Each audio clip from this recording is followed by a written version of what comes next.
స్నేహం గురించి చరిత్రలోకి వెళ్ళాలంటే మహాభారతమే మార్గం. దుర్యోధుని వెనుకున్న కర్ణుడు ధర్మాత్ముడైన అధర్మం వైపు వెళ్లాల్సి వచ్చింది.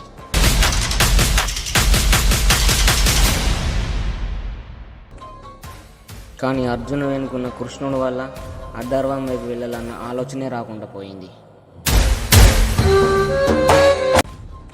నీ జీవితంలో ఉన్న స్నేహితులు ఎలాంటి వాళ్ళో తెలుసుకో. నీ జీవితం ఎలా మారుతుందో తెలుస్తుంది.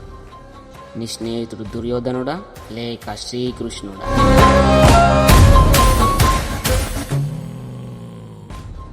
వాళ్ళ అమ్మ కోసమే బతకాలనుకున్న వాడు ఆఖరికి వాడి కోసం కూడా వాడు బతకలేకపోయాడు.